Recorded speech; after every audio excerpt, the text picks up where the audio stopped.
no Alerta Geral. Bate-papo político com os jornalistas Luzenor de Oliveira e Beto Almeida.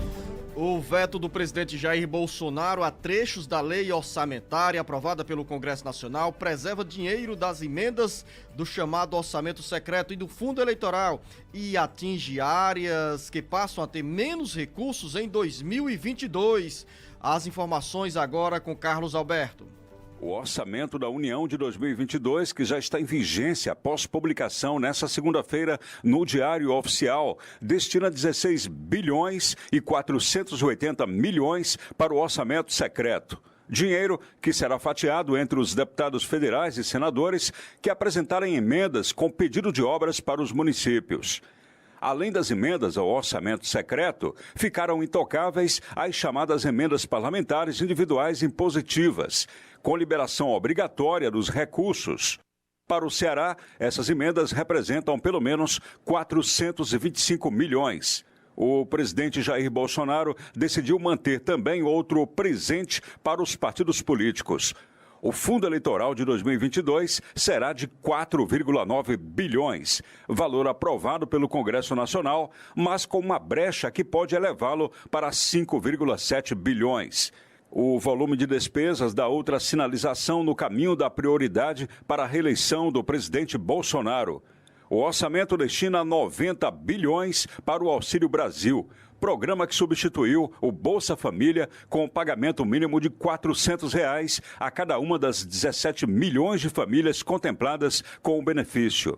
Com informações dos bastidores políticos, para o Jornal Alerta Geral, Carlos Alberto. Tem mais informações nessa área, com quase 2 milhões de pedidos de benefícios em análise na área da Previdência Social. INSS sofre corte de quase R$ 1 bilhão no orçamento de 2022. Essa medida pode desacelerar ainda mais a análise de pedidos de benefícios. Agora, as informações com Sátiro Salles.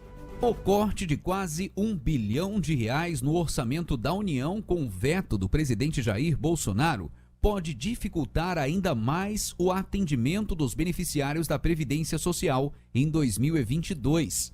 Os dados oficiais sobre os vetos presidenciais apontam que, na área do Ministério do Trabalho e da Previdência, o INSS foi a unanimidade. Foi a unidade mais afetada, com a perda de R$ 988 milhões que seriam usados na administração, gestão e processamento de dados. A tesoura surge no cenário de filas cada vez maiores, com mais de 1.800.000 segurados à espera de uma resposta aos pedidos de benefícios. Segundo números do IBDP, Instituto Brasileiro de Direito Previdenciário, o ano de 2021 terminou com 1,8 milhão de brasileiros com pedidos de aposentadorias, pensões e auxílios em análise.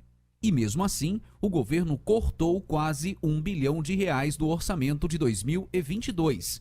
E mais, mantém para o primeiro semestre o discurso e o desafio de zerar a fila de benefícios que estão em análise.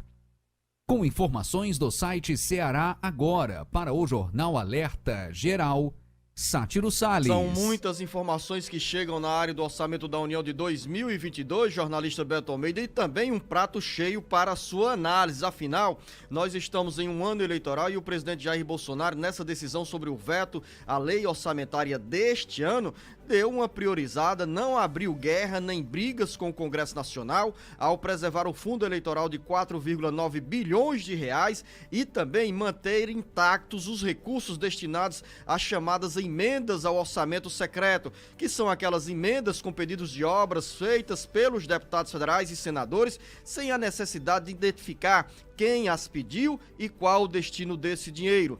Para você, ouvinte internauta, entender melhor, o orçamento secreto em 2022 tem pelo menos 16 bilhões e 500 milhões de reais a serem liberados até o final do primeiro trimestre deste ano para obras e ações nas bases eleitorais dos deputados e senadores. Jornalista Beto Almeida, ao mesmo tempo que tem essa preservação do dinheiro do fundo eleitoral, o governo corta R$1 bilhão do orçamento do INSS, o que pode comprometer o andamento da lenta, que já é lenta hoje, análise dos pedidos de benefícios, que são aposentadorias, auxílios, salário maternidade, BPC, benefício de prestação continuada. Pelo menos 1.800.000 pessoas esperam uma resposta do INSS, que não tem servidores, nem estrutura e tem muita burocracia para atender a esses milhões de brasileiros, a milhares de cearenses que esperam por longos meses uma resposta aos pedidos de benefício.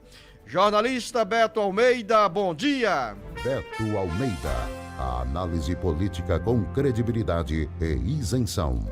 Bom dia, Luzenor. Bom dia novamente aos nossos ouvintes. Você já fez aí, Luzenor, um preâmbulo, assim, um resumo bem do que significa esse corte de R$1 bilhão no orçamento do INSS para esse ano de 2022. Porque, olha só, essas pessoas que estão na fila de espera desde o final do ano passado, como você citou, de mais de 1.800.000 segurados, eles estão já extrapolando aquele prazo que a Justiça Federal deu de 45 dias como tempo máximo para que essas pessoas recebessem uma resposta, um parecer do INSS, da Previdência Social, sobre os seus benefícios, seus pedidos. Nada disso seguiu. Olha, mesmo que o INSS e o governo argumente, por exemplo, que investiu em digitalização, em atendimentos online, Luzenor, isso não cobre o problema que hoje enfrenta o INSS. Como, por exemplo, quem está dizendo isso não sou eu nem você não, são os próprios servidores do INSS. Os computadores da Previdência Social estão sucateados. Nós falamos aqui, inclusive na semana passada, de problemas, por exemplo,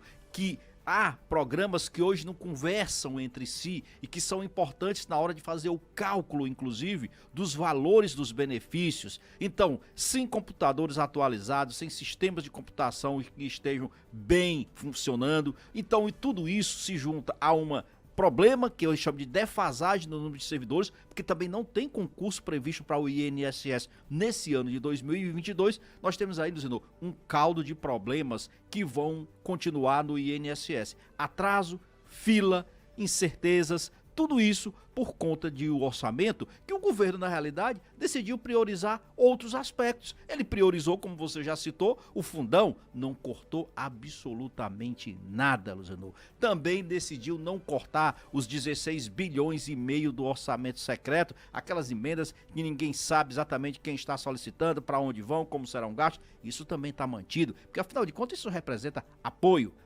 principalmente do que ele precisa para esse ano de reeleição. Também manteve, Luzenor, o R$1 bilhão e 700 milhões daquela verba que ele tinha reservado para dar aumento para os policiais federais.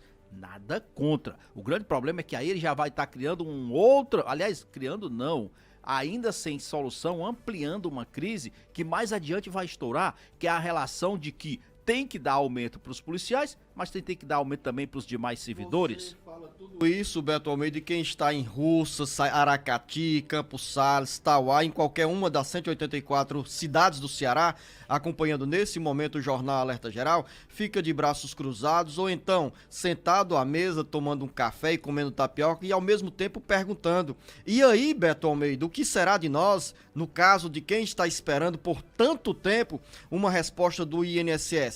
Eu tenho uma sugestão antes da sua resposta, Beto Almeida. Aqui, costumeiramente, o professor Paulo Bacelar, que aos sábados nos acompanha no Jornal Alerta Geral Especial sobre os caminhos da aposentadoria, diz em rápidas palavras: se o INSS demora e extrapola esse prazo estabelecido pela Justiça para dar resposta aos pedidos de benefícios, só resta um caminho: você, segurado e segurada, bateu o 30º dia e o INSS continua calado, no silêncio, na burocracia, vá à Justiça Federal e brigue pelos seus direitos, pela sua aposentadoria urbana, pela sua aposentadoria rural, pelo salário maternidade, pelo BPC e por qualquer outro auxílio que você tem direito como segurado da Previdência Social ou como beneficiário do INSS? Você disse tudo, Luciano. Tem que judicializar, não tem saída, não dá para ficar calado, porque à medida em que você deixa de correr atrás dos seus direitos, essas ações não se acumulam no âmbito da Justiça Federal e o governo, portanto, não se sente pressionado. E é óbvio, hoje o INSS argumenta, por exemplo, que boa parte das aposentadorias podem ser concedidas online. Olha, isso só existe de fato, só está funcionando bem para as chamadas aposentadorias urbanas. Por que eu digo isso, Luciano? Porque as aposentadorias urbanas, elas são concedidas hoje por tempo de contribuição ou ainda naquela fase de contribuição e de idade, porque nós estamos ainda na fase de transição das reformas aprovadas na Previdência. Então, meu amigo, se você somou aí a idade com mais o tempo de contribuição, deu aquela quantidade de anos, aí você dá a entrada e realmente não tem muita burocracia, isso é online. Mas nas outras, que precisa de perícias médicas, que precisa de atendimentos presenciais, que precisa de comprovar outros aspectos, aí sim, você vai enfrentar problemas. Mas olha, a questão do orçamento, eu quero passar dessa história. Já acabou aqui, são 7 horas e 29 minutos. Porque a gente tem que conversar sobre concursos.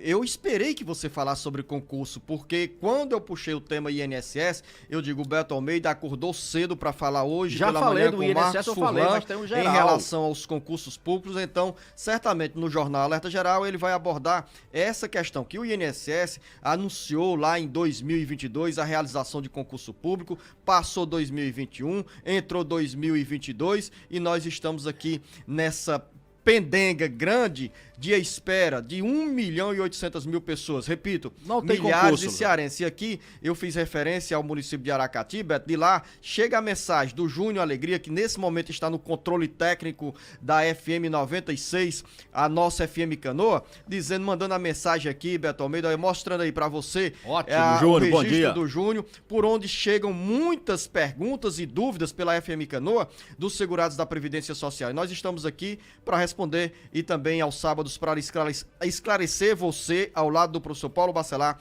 que tem dúvidas na área da Previdência